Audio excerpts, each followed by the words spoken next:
ګرانو لیدونکو السلام علیکم ورحمت الله وبرکاته. په تیر درس کې مونږ تاسو په مایکروسافت ایکسل کې په هوم ټاب کې په بعضې فارمټینګ باندې خبرې کړې چې دا کمانډونه چې د فارمټینګ مربوط کیږي نو په هغه مونږ خبرې کړې وې. نو تقریبا دې پورې مونږ درس لوستی و چې څنګه مونږ هورزنټلی او څنګه ورټیکلی خپل ټیکس الاین کولی شو. ګورې یو شی بل زه غواړم تاسو ته یادور یو کوم هغه دا دی چې زه دلته که چیرې مثلا ځان ته یو جدول جوړ کړم ولیکم چې امپلای آی ډي امپلای نیم او بیا وروسته لیکم پوسټ او بیا لیکمه سیلري. نو تاسو وګورئ دا ما جوړ که بولډ مې م که او سایز مې ورته غټ که. دلته مې نمبر ورکړه چې مثلا HIK-01 او همدغه نمبر مې مسلسل نمبر تر دې پورې راوستو. نومونه مې ورکړو اجمل، خالد، منصور، کریم او فهیم. دا کسان دي دا ټول موږ سره ډاکټران دي، مثال په طور کار کوي، ډاکټران دي ټول. سیلري معاش د 20,000 روپۍ معاش دی، د 10,000 روپۍ معاش دی، د 15,000 روپۍ معاش دی، د 13,000 روپۍ معاش دی او د دې بل چې 15,000 روپۍ معاش دی. پوه شئ په خبر باندې. ګورې موږ پرون په دې خبرې وکړه چې دغه لیکل که موږ الاین کوو صحیح د دې ځینې کولی شو، که د لیکلو اندازه وړکۍ کوو دې ځینې کولی شو، که غواړو چې دې ته بارډر ورکړو دا دې ځینې کولی شو. ومویلې که نه؟ دغه ټول کارونه چې موږ تاسو دې ځینې وکړو دا هر یو بخش ځان د پراپرټیز لري. اوس ګوره دا بخش د فونټ مربوط کیږي، دغه بخش د رایبون که نه د فونټ، او دا بخش د الاینمنټ مربوط کیږي که نه کیږي. اوس دا کار چې موږ دوی کمانډونه نه کوو دا دلته پراپرټیز هم لري. په پراپرټیز کلیک وکړه هماغه خبرې دلته راغلي. ګوره فونټ بخش دی که نه دا د فونټ بخش دی، الاینمنټ جدا بخش دی که نه دلته الاینمنټ جدا بخش دی. دا کمانډونه هلته هم شته، دې ځینې هم تاسو کولی شئ هغه ځینې هم کولی شئ. لکه څنګه اوس دا لیکل ما سلیکټ کړو دې ځینې مې ورته رنګ ورنه کړ، راغلم پراپرټیز ته، پراپرټیز نه ورته رنګ ورکوم، څه رقم رنګ ورته ورکوي. زه ورته وایم چې یاره دې ته سور رنګ ورکوم. اوکې کلک لیکل زما څه رقم شو؟ سور شو. په همدې شکل سایز یې هغه ځینې ما غټ نه کړ، دې ځینې مې غټ کړ. ګوره 14 مې واغه سایز غټ شو که نه شو؟ همدې ځینې هم کولی شو هغه ځینې هم کولی شو. بعضې کسان پوښتنه کوي چې ښه دا چې شی دي دا هماغه کمانډونه دي، صرف یو څه تفاوت لري. بالکل بالکل. خو بعضې داسې اوس نیم کمانډونه چې هلته نشته دلته شته. مثلا اوس د مثال په طور باندې زه دلته راغلم دې ځای کې دغه سایز مې داسې دونه غټ کړ د دې را د کالم او را دواړه ومې لیکه چې لوګارتم د 10 په قاعده د 10 مساوي کېږي د څو سره؟ یو سره. دا خو مکتب کې تاسو ویلې که نه؟ نو اوس که چیرې ته غواړې دغه 10 نه قاعده جوړه کړې صحیح شوه، یو موږ سره سوپر سکرپټ دی یو سبسکرپټ دی. نو که چیرې غواړې دې نه تاسو قاعده جوړه کړئ دلته راځئ د پراپرټیز باندې کلیک وکړئ. پراپرټیز باندې چې د کلیک وکړو دلته موږ سره کمانډ دی په نوم د سوپر سکرپټ. سوپر سکرپټ چې دی توان جوړوي او سب سکرپټ چې دی قاعده جوړوي. په دې کلیک وکړه اوکې کلیک کړه نو هماغه لیکلو نه چې جوړ کړو قاعده جوړه شوه.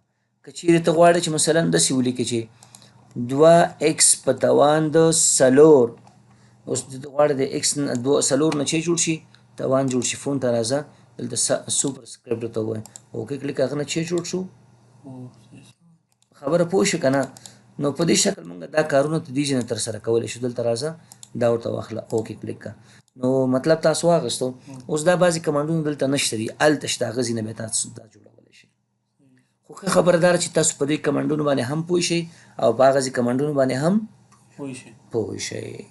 ځکه چې ګورئ دلته که ستاسو پام و موږ چې به یو خط سره کوله دې ځای کې به دغه انډرلاین کې یو انډرلاین یو ډبل انډرلاین و، دې ځای کې بیا زیات دي. مثلا نور فارمټونه شته، مثلا زه غواړم سنګل انډرلاین راشي، ګوره سنګل انډرلاین راغی، ډبل انډرلاین غواړم صحیح شو. همداسې نور فارمټونه هم موږ سره شته دي.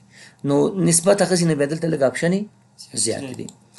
بله خبره دا ده چې موږ تاسو دې پورې خبرې وکړه چې مثلا ټیکس که موږ وغواړو چې مثلا اورزنټلي ورټیکلي منځ ته راوړو دغه څه کار کوي. دا کمانډ چې ګورئ دا کمانډ چې ګورئ که چیرې تاسو غواړئ چې ښي طرف ته فاصله کمه کوي، مثلا ګورئ ښي طرف ته فاصله کمیږي که نه کېږي، چپ طرف ته فاصله کمه کوي. ګورئ دې باندې موږ دا کار کولی شو، انډنټ دی او په دې کلیک کې منځ ته راوړي.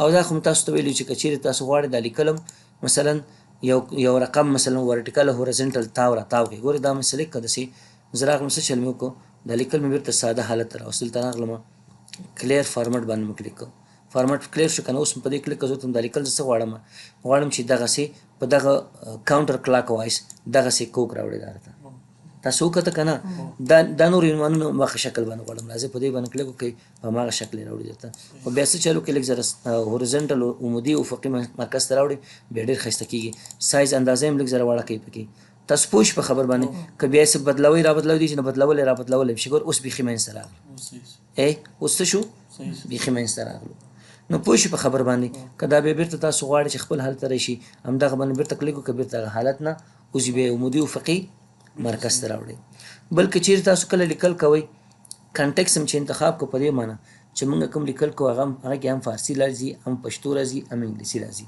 خو که چیرې ته نه تاسو پښتو لیکئ فارسي لیکئ عربي لیکئ رایټ ټو لیفټ به انتخابوئ ځکه هغه د ښي طرف نه چپ طرف ته شروع کېږي او که چیرې بیا تاسو وایئ چې نه موږ ته نه انګلیسي لیکو لیفټ رایټ به انتخابوئ دلته نو کنټکس همیشه انتخاب شوی نارمل په شکل باندې او دا ښه هم دی دې نه وروسته موږ سره دی راب ټکس څه کار کوي ګورئ زه څه چل کوم دلته د یو کس نوم لیکم مثال په طور باندې لیکم محمد اسلام سیفزاده دا مې چې اصولي که تاسو وګورئ دا د لاین نه وتلی دی که نه خو ورک شو اوس که ته وایې چې نه دا د ورکېږي نه چې کله نوم زیاتېږي هغه د لاندې راځي ورکېږي د نه اخواته دې نه ځي نو بیا رب ټکس باندې کلیک وکړه اوس وګوره نوم چې لیکي غټ نوم هغه به لاندې راځي اوس مثلا ما ولیکه چې د مثال په طور محمد اسلام سیفزاده صافی اوس وګورئ دې کې نشته دی که نه اخواته لاړه ځکه چې دا رب ټکس مونږ کلیک کړی دی په دې باندې په دې کلیک هغه هم څه کېږي او بیا چې کلیک کې بېرته پخواني حالت ته راځي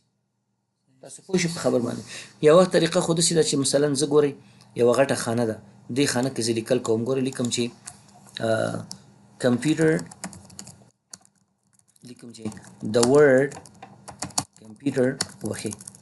word computer is taken from د اخواته ځي انټر هم کړئ اخواته ځي که نه اوس ګورئ که چېرته غواړئ چې دا لاندې راشي from a Latin word compute صحیح شوه which mean to calculate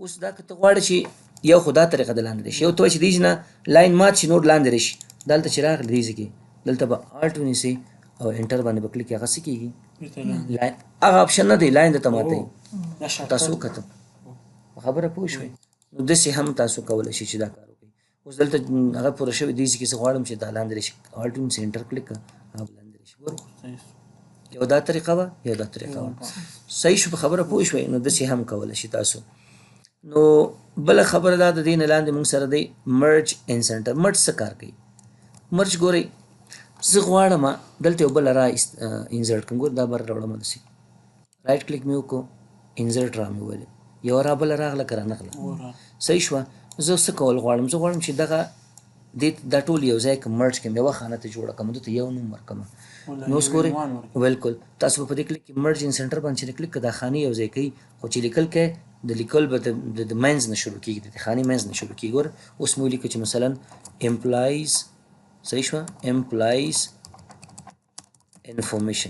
انفورمیشن دا مې ولیکو صحیح شو په خبره پوه شوئ تاسو او داسې سایز غټوئ هم مشکل نشته دی نو یوه خانه مې جوړه کړه او هغه مې منځ ته راوسته که چیرې مرج حالت نه وباسئ بیا په دې باندې کلیک ان مرج کېږي بیا چې کله کې مرج کېږي بل د نور اپشن هم شته موږ سره شته مثلا ان مرج هماغه خبره ده بیا زه ورته چې مرج ته مرج کا خو سنټر منټر ته هغه مه راوړه خو که چیرې تاسو سنټر انتخاب کړو سنټر ته راوړي صحیح شوه که چیرې تاسو غواړئ چې داسې خانې او افقي داسې خپل منځ کې مرج کې راځي به مرج اکراس باندې کلیک کړه صحیح شوه او مرج سیل خو داسې دی چې څو دانې عمودي افقي یو ځای اوسي که غواړئ دا مرج کې بیا راځه مرج سیل باندې کلیک هغه څه کوي مرج کوي درته او ان مرج خو پوهېږي په دې باندې څه کوي ان مرج کوي او که ته وایي چې مرج شي او سنټر شي اوس لیکل به سنټر نه راځي نو تاسو پوه شئ په خبر باندې په همدې شکل موږ سره بل کمانډ دی خو ته د فارمټینګ دی د څه شي دی د فارمټینګ دی دلته ما نمبر لیکلی دی د سیلري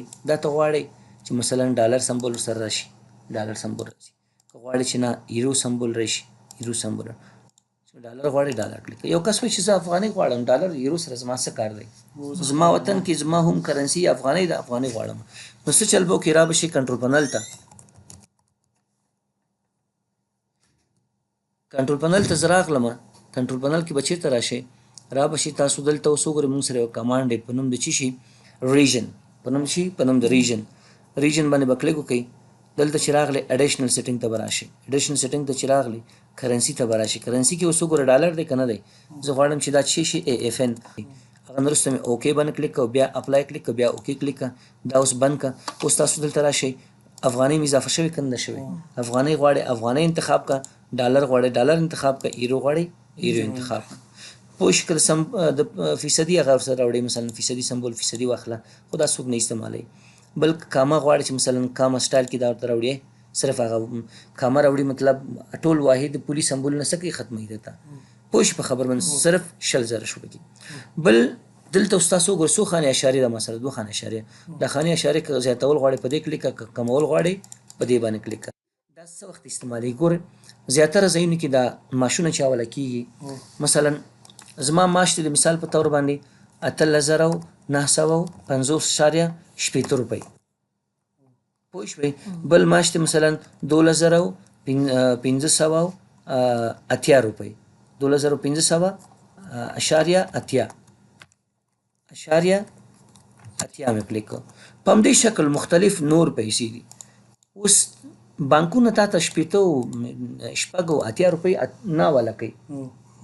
پوه شئ په خبر باندې دوی څه چل کوي، کله چې معاش حواله کوي دا راونډ اف کوي ته، دا د خانه اشارې صرف ختموي درته.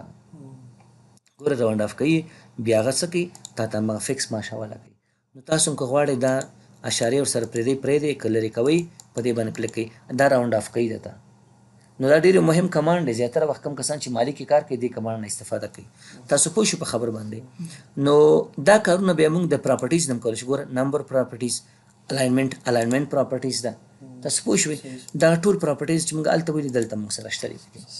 نو دا اوس تاسو د نن ورځې درس